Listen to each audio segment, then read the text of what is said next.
के एर्नाकुलम में convention centre में 29 अक्टूबर की सुबह हुए लगातार 3 बम धमाकों ने पूरे देश को हिलाकर रख दिया। धमाकों में 2 लोगों की मौत हो गई और कई लोग घायल हो गए।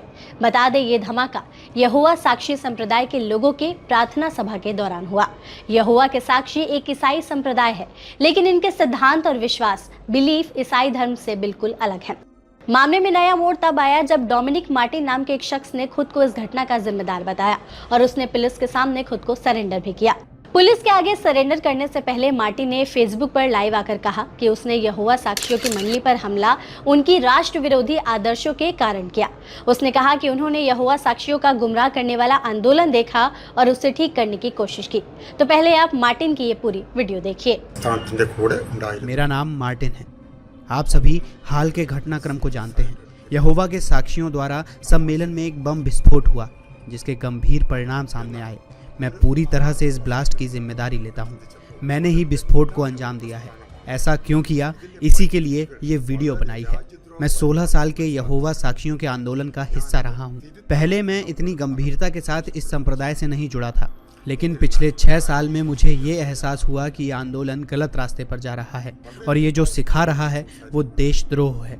मैंने इस बारे में यहोवा साक्षी के लोगों से बात भी की और कहा कि वो इसे सही करें, लेकिन उनमें से कोई भी मेरी बात मानने को तैयार नहीं हुआ।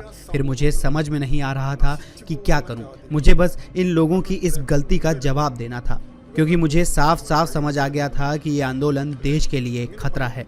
मुझे लगा कि क्या हम इस गलत सोच को रोक नहीं सकते, क्योंकि ये आंदोलन हमारे देश के लिए ज़रूरी नहीं है। इसलिए मैंने ये विस्फोट किया और अब मैं पुलिस के सामने पेश होने जा रहा हूँ। अब मुझे ढूंढने की ज़रूरत नहीं है। बता दें, मार्टिन 48 साल का है, जो अपनी बेटी और पत्नी के साथ थमन्नम में एक किराए के घर में रहता है। मार्टिन ने लंबे समय तक विदेश में बतौर स्पोकन इंग्लिश ट्रेनर के रूप में काम किया है और वो कुछ समय पहले ही इंडिया लौटा है। पुलिस की जांच में ये भी पता चला कि मार्टिन का लंबे समय से यहोवा साक्षियों के साथ विवाद चल रहा था।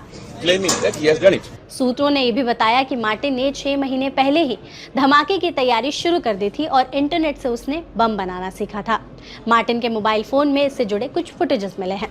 अब ऐसे में आपके मन में यह सवाल आ रहा होगा कि आखिर ये यहोवा साक्षी होते कौन हैं और ये इंडिया में कब से हैं। तो आपको बता दें, यहोवा साक्षी एक ईसाई संप्रदाय है, जिसकी उत्पत्ति 19वीं सदी के अंत में संयुक्त राज्य अमेरिका में हुई थी। इसकी मान्यताएं प्रथाएं ईसाई धर्म से काफी अलग है। ये यहोवा नाम के ईश्वर को मानते हैं और इनका विश्वास है कि दुनिया का अंत करीब है। इनका मूल सिद्धांत है कि ईश्वर, मसीह और पवित्र आत्मा सभी एक ईश्वर के पहलू हैं। उनके लिए यहोवा ही एकमात्र सच्चा ईश्वर है, जो सभी चीजों को बनाने वाला है।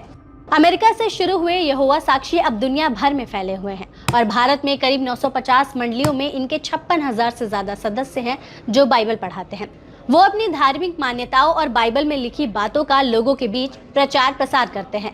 ये टाइम टू टाइम सम्मेलन और प्रार्थना सभा भी कराते हैं, जिनमें हजारों की संख्या में लोग शामिल होते हैं।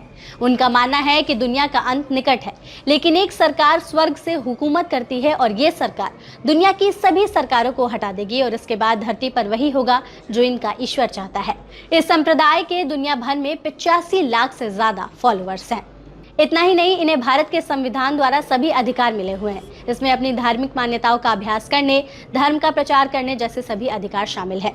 इस घटना से पहले भी यहोवा साक्षी विवादों में रह चुके हैं। मामला थोड़ा पुराना है। जुलाई 1985 में केरल में हिंदू संगठन के एक स्कूल ने इस संप्रदाय से जुड़े 3 बच्चों को राष्ट्रगान में न शामिल होने पर निष्कासित कर दिया था। मामले में बच्चों के परिजनों ने सुप्रीम कोर्ट में गुहार लगाई थी। फिर 1986 में सुप्रीम कोर्ट ने अपना ऐतिहासिक फैसला सुनाया था कि बच्चों को राष्ट्रगान गाने के लिए मजबूर करना संविधान के अनुच्छेद 25 के तहत धर्म के उनके मौलिक अधिकार का उल्लंघन है। वहीं बात केरल धमाके की करें तो धमाकों के बाद केरल के सभी 14 जिलों को अलर्ट पर रखा गया है। सोशल मीडिया पर भी पैनी नजर रखी जा रही है। साथ ही अस्पतालों में सुविधाएं बढ़ाने के लिए भी निर्देश दिए गए हैं।